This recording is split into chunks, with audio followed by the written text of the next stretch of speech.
जय हिंद साथियों, कैसे हैं आप सभी। उम्मीद करता हूं आप सभी मस्त होंगे, जबरदस्त होंगे। मैं गौरव गोस्वामी आप सभी का अपने परिवार करियर टीम में हार्दिक स्वागत करता हूं। दोस्तों, जैसे कि आपने थंबनेल में देख लिया है कि हम आज किस टॉपिक के ऊपर बात करेंगे, फिर भी मैं आपके लिए बता देता हूं। हम आज इस वीडियो में बात करेंगे कुछ ऐसे इंपॉर्टेंट पॉइंट के बारे में जो आपका सिलेक्शन रोकती है। अगर हम उन पॉइंट्स को जान लेते हैं तो हमारा सिलेक्शन हो जाएगा। ऐसे कौन से पॉइंट हैं जो हमारा सिलेक्शन रोकती हैं। बस आपको क्या करना है, वीडियो के लास्ट तक बने रहना है। तीसरा पॉइंट तो आपके लिए बहुत महत्वपूर्ण है, स्किप करके वीडियो मत देखिए वरना तो आप जानते ही हैं। आइए वीडियो स्टार्ट करते हैं। सबसे पहले पता क्या होता है, हमने ये तो डिसाइड कर लिया कि हमें सरकारी नौकरी चाहिए। मिडिल क्लास फैमिली के लोग हैं भाई हम लोग, हमें मतलब यही पता होता है, शुरू से यही बता दिया जाता है कि हमें सिर्फ गवर्नमेंट जॉब चाहिए। क्या बता दिया जाता है, कोई सी भी गवर्नमेंट जॉब मिल जाए, पर ये नहीं बताया जाता है कि हमें कौन सी गवर्नमेंट जॉब चाहिए। यही बात बच्चों का सिलेक्शन रोकती है। यही बात आपको पता चल जाती ना, अगर आपको पता चल जाए कि हमारा गोल ये है, कहने का मतलब ये है हमें अपना गोल निर्धारण नहीं है, बस हमें इतना पता है कि हमें सरकारी नौकरी चाहिए, ये नहीं पता है कौन सी चाहिए। मतलब कहने का मतलब ये हो गया हमारा गोल सेट नहीं है अभी तक। हमारा गोल क्या है, लाइफ में हमें क्या बनना है वो सेट नहीं है। जब तक ये सेट नहीं होगा गोल, तब तक भाई कुछ नहीं होगा। सबसे पहले आपको क्या करना होगा, सबसे पहले आपको अपना गोल निर्धारण करना होगा। अगर जिस दिन आपने अपना गोल निर्धारण कर लिया, फिर तो कोई भी ताकत आपको सिलेक्शन रोकने से, सिलेक्शन लेने से नहीं रोक सकती। जैसे एग्जाम्पल मैं मान लूं, आपने एक गोल निर्धारण कर लिया कि मुझे पुलिस बनना है भाई, पुलिस में जाना है, या आईएएस बनना है, या पीसीएस के थ्रू कोई सी भी एक अच्छी रैंक चाहिए ऑफिसर वाली, या मुझे सीजीएल के तहत इनकम टैक्स इंस्पेक्टर बनना है, इनकम टैक्स इंस्पेक्टर बनना है। मतलब कुछ भी एक ऐसी जॉब, एक अपना गोल निर्धारण कर लें जो हमें बनना है। जब तक आप ये कहते रहोगे कि गवर्नमेंट जॉब चाहिए, तब तक आपका कुछ नहीं होगा।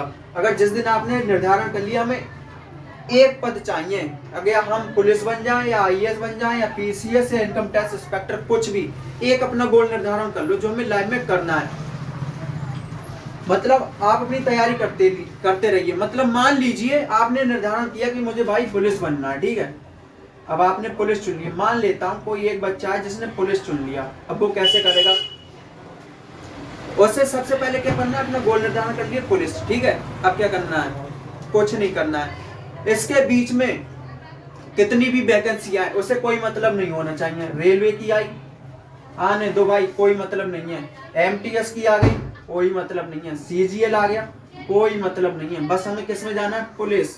पुलिस में भी मतलब बहुत विभाग होते हैं, जैसे सब इंस्पेक्टर हो गया, इंस्पेक्टर हो गए, बहुत भी और भी पोस्ट होती है। मतलब अदर पोस्ट से हमें कोई लेना देना नहीं होना चाहिए। जो हमने एक बार चूज कर लिया उसी पे अपना काम करना है। जिस दिन आप ये गोल सेट कर लोगे, फिर आपका सिलेक्शन कोई नहीं रोक सकता। इसके बाद क्या है, इसके बाद आपको क्या करना होगा, जैसे आपने पुलिस चूज कर लिया तो आपको इसका सिलेबस कंप्लीट करना होगा। सिलेबस से पहले भी एक पॉइंट जरूरी है, वो आपके लिए मैं बता दूं। सिलेबस से पहले कुछ नहीं करना भाई, ये बात जान लो। बस तीसरी बात तो बहुत इंपॉर्टेंट है, कुछ नहीं है, जॉब। बहुत ही आसान होगा आपके लिए सिलेक्शन लेना। गोल सेट कर लिया, ठीक है, नंबर 1 पे। इसके बाद जो भी आपने गोल सेट किया है उसका एग्जाम पैटर्न देखो। क्या देखो, एग्जाम पैटर्न। एग्जाम पैटर्न का मतलब, कहने का मतलब मेरा है कि जैसे कि कोई सा भी गवर्नमेंट एग्जाम मान लो, उसमें 4 सब्जेक्ट तो कंपलसरी पूछे जाते हैं। जैसे मान लिया ABC, मैंने नाम दे दिया, नाम नहीं ले रहा हूँ। रीजनिंग, मैथ, इंग्लिश, हिंदी और GK, GS, general awareness, current affair, यही सब कुछ होता है। जैसे 4 सब्जेक्ट मान लिए मैंने, ठीक है। अब हमने देख लिया A 25 है, B 25 है, C 50 नंबर की है, और हमारी जो D है वो भी हमारी 25 नंबर की। हमने सबसे पहले एग्जाम पैटर्न देख लिया भैया कि हमारा इतने इतने नंबर का इस सब्जेक्ट से पूछा जाता है। एग्जाम पैटर्न देख लिया। एग्जाम पैटर्न के बाद उसका जो हमने गोल निर्धारण किया है उसके बारे में A to Z जानकारी रख लो। जैसे इस एग्जाम के बारे में पूरी जानकारी रख लो। इसमें हमें टाइम कितना मिलेगा, टाइम मान लो 1 घंटा। नेगेटिव मार्किंग कितनी होती है, नेगेटिव मार्किंग कितनी होती है 1/4 की। सब कुछ हमने एनालिसिस कर लिया एग्जाम के बारे में, ठीक है। एग्जाम पैटर्न देख लिया, इस सब्जेक्ट से इतने क्वेश्चन आते हैं। टाइम देख लिया, नेगेटिव मार्किंग देख ली, सब कुछ देख लिया क्या क्या होता है। इसके बाद क्या करना होगा, जो हमने गोल सेट किया है, जिसका हमने गोल सेट किया ना, उसका एक बार सिलेबस कंप्लीट कर लो, अच्छे से सिलेबस कंप्लीट कर लो, टॉपिक वाइज कर लो। सब्जेक्ट के जो टॉपिक वाइज है ना, एक टॉपिक कर लो। जब भी आप सिलेबस कंप्लीट करो ना, तो एक बात का ध्यान रखना, वो बात क्या है, सिलेबस में ये तो हमारे हो गए 4 सब्जेक्ट, ठीक है। एक तरफ लिखना कॉपी के पेज पर सिलेबस, ठीक है, ऊपर। फिर topic wise, subject wise, subject लिखा हमने ए, हमारा सब्जेक्ट है ए। इसके जितने भी टॉपिक हैं, एक टॉपिक लिख दो, यहाँ पर लाइन से लिख दिया, हमने ये कंप्लीट कर लिया, इस पे निशान लगा दी। जैसे जैसे आपके कंप्लीट होते जाए उस पे निशान लगाते जाओ। इससे फायदा क्या होगा, हमें मतलब लगता रहेगा कि अरे हमारा ये टॉपिक रह गया, ये टॉपिक रह गया। इस तरीके से आपका कंप्लीट सिलेबस हो जाएगा। इसके बाद क्या करना होगा आपको, आपने ये लिख लिया, फिर आपको सब पता क्या करना होगा, कैसे तैयारी करनी होगी।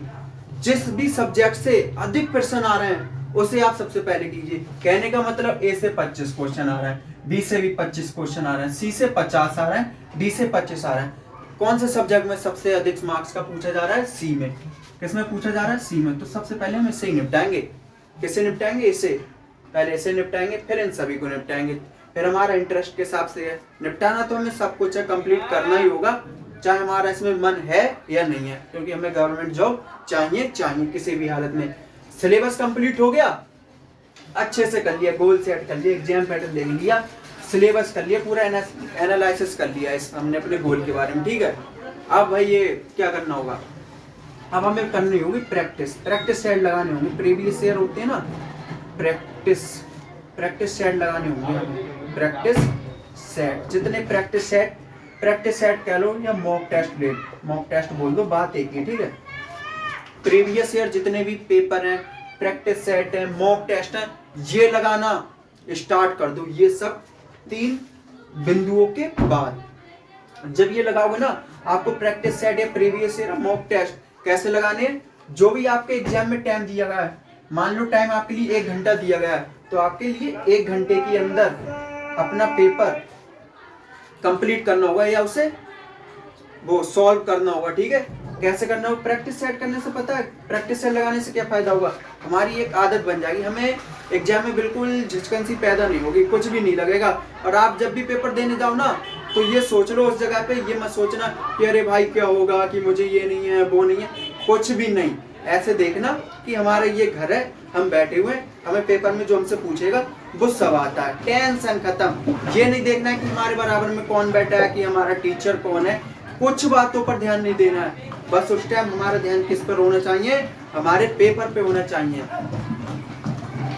उम्मीद करता हूँ मेरी बात आप सभी को समझ में आ गई होगी। इसी के साथ मैं अपनी वाणी को यहीं पर विराम देता हूँ।